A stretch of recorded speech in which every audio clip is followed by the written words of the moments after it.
Hello, my name is Tiffany, and today you'll be hearing my reflection on being an organizational leader in Australia while using the moral decision making method. Why choose Australia? I chose Australia because, just like the people of the United States, the people of Australia are strongly connected to the country, and they have a lot of pride and love for Australia.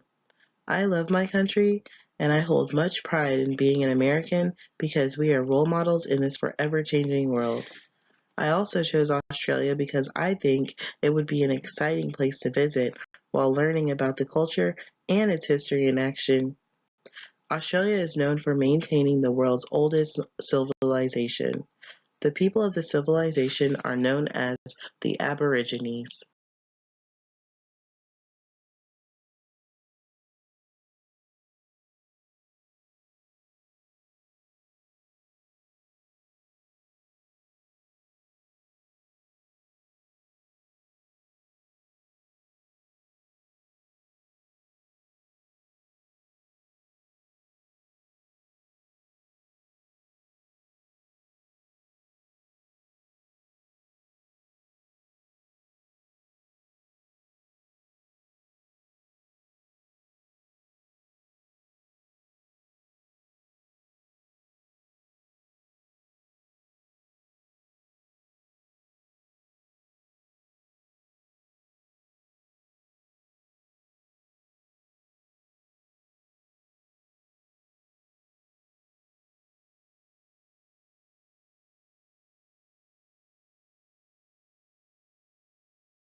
General facts.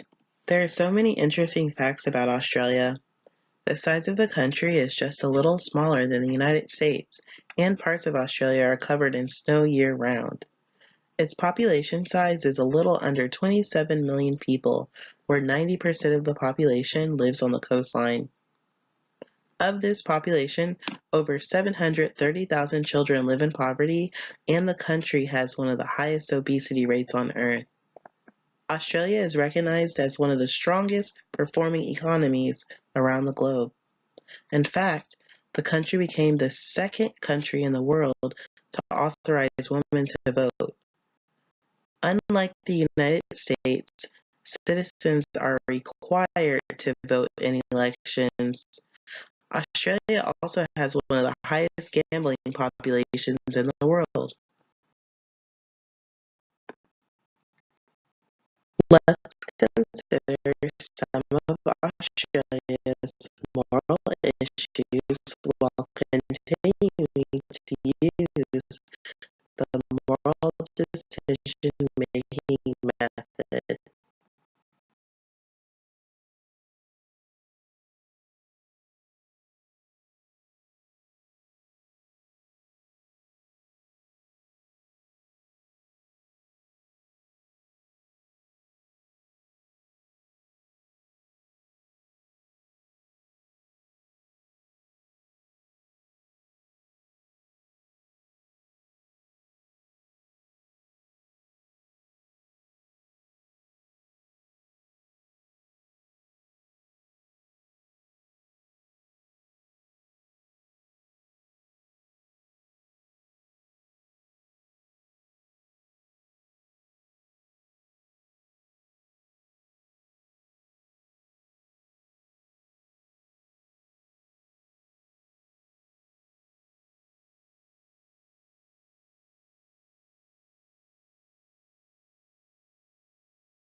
Moral issues.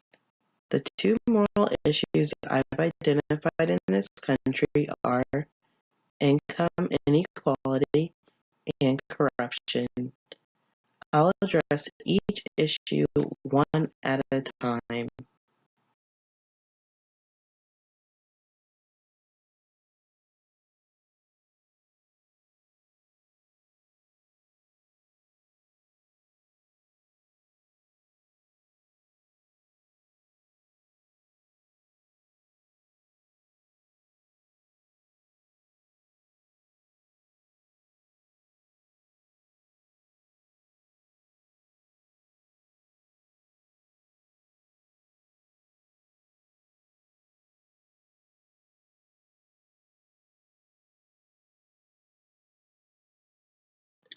Moral issue number one, income inequality.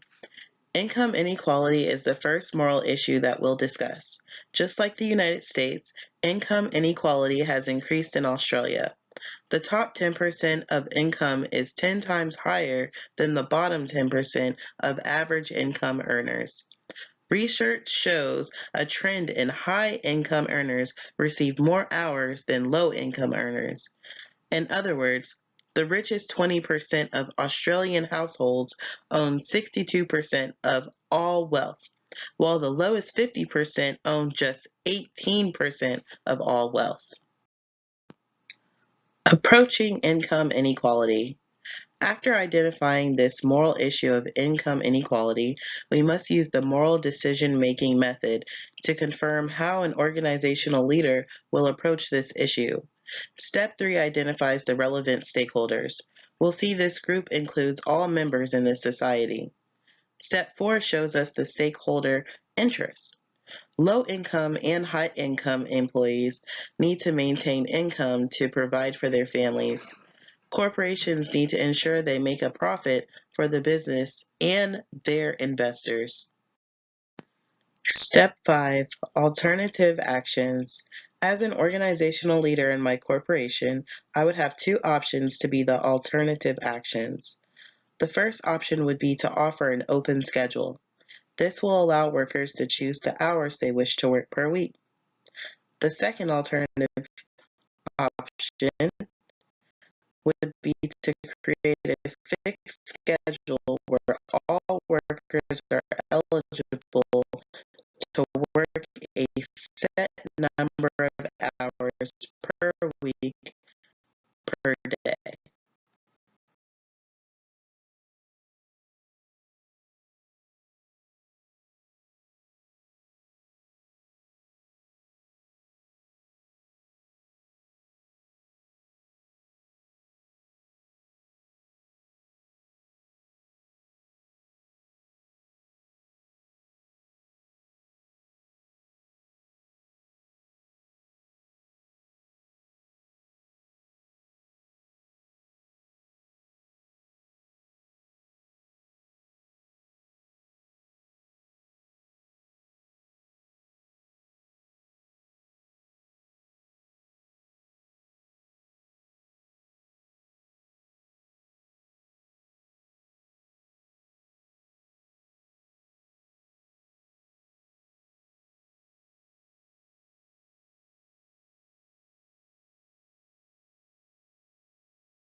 Step 6, Pros and Cons. In Step 6, we approach pros and cons of the alternative actions. The pros of having an open schedule will allow employees the opportunity to pick up all the hours they want to work. On the other hand, this can lead to some employees getting more hours than other employees. The pros of creating a fixed schedule where employees have a set number of hours is that all employees can know their hours, which in turn allows them to know their income per paycheck. While having a fixed schedule, employees will not be eligible for overtime hours. Step 7, Conflicting Principles. Step 7 shares the conflicting moral principles.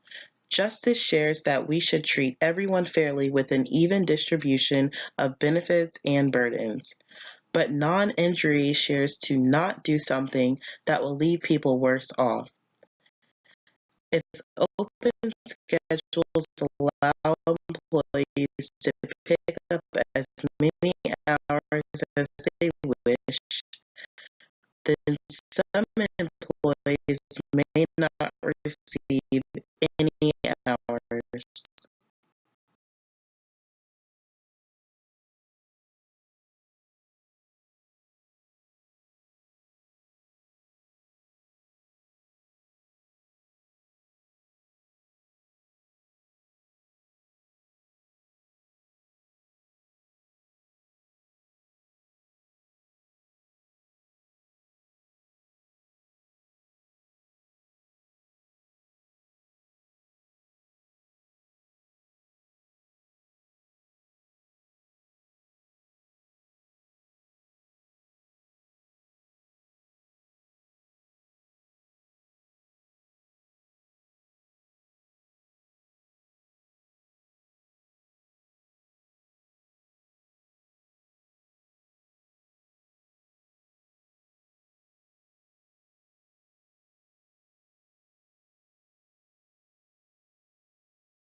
Step 8, Applicable Principles. As an organizational leader, I am treating everyone fairly with the distribution of hours. I am keeping bad things from happening to others, and I'm doing good by making people's lives better by maintaining job security. And one option, non-injury, would be violated because those who cannot get hours will have no income. Step 9, Preferable Action. You guessed it. Through a fixed schedule, I will know who is working throughout the shifts. I can ensure there is coverage during the daily operations. Hours will be evenly distributed. No employee will be paid more than other employees simply because they have all the same hours. And I'll be making lives better for those who are trying to get out of poverty. Moral issue number 2, corruption. Corruption in Australia lies within bribery. There are pending charges relating to alleged bribing of foreign officials to gain banknote contracts. Some people in the country commit bribery when placing bets on games, which are fixed games where players will purposely lose a game in exchange for money. Australia has one of the highest gambling populations in the world. In 2015, Australians lost $17.5 billion to gambling, with a per capita average that is also one of the highest worldwide. Australia also has about 20% of the world's slot machines, with a total of approximately 200,000.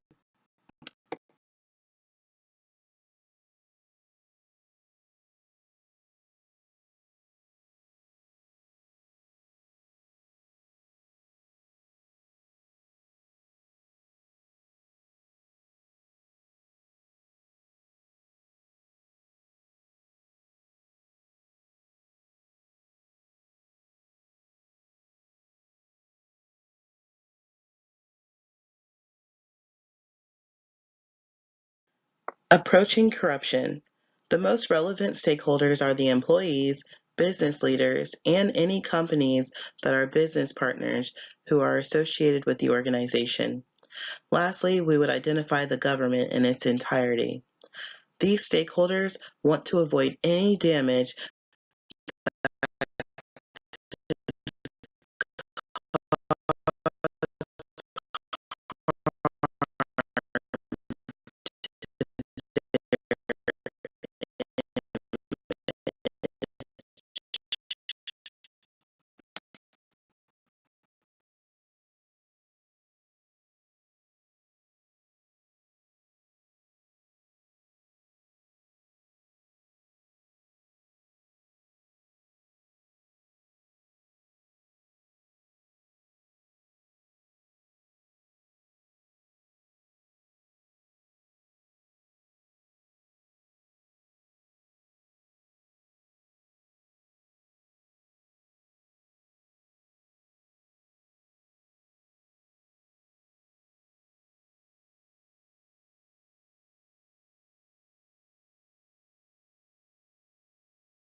Step 5, Alternative Actions.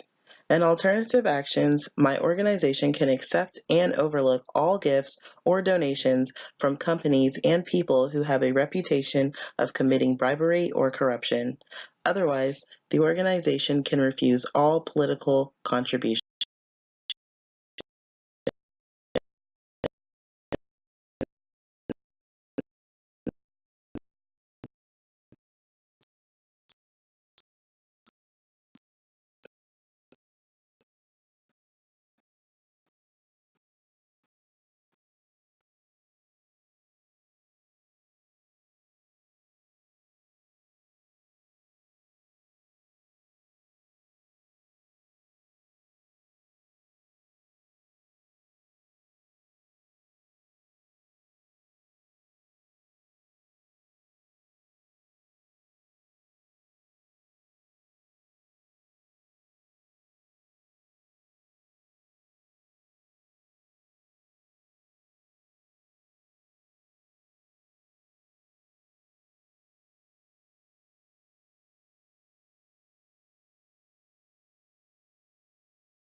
Step 6, Pros and Cons. Our pros in accepting gifts increase revenue, but could also lead to a potential commitment of bribery. If the organization refuses political contributions, we would avoid illegal actions and could potentially lose high-value supporters. Step 7, Conflicting Principles. As an organizational leader, I must do my part in society by making people's lives better. If I allow corruption, I am not pulling my weight in the community to help the community strive to do better.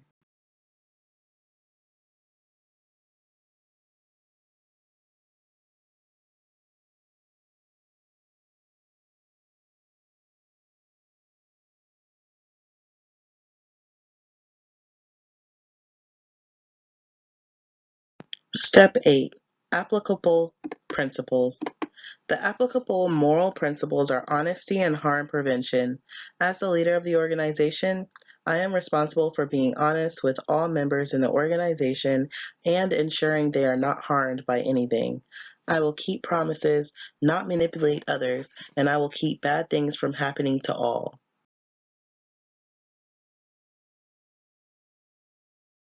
Step 9, Preferable Action. As the organizational leader of the business, I will refuse all political contributions because these contributions could be a potential action of bribery. I do not want to harm the image of the organization, and I do not want to be a criminal. Thank you so much for taking a moment to watch this presentation. Please stay tuned for more opportunities to complete more research.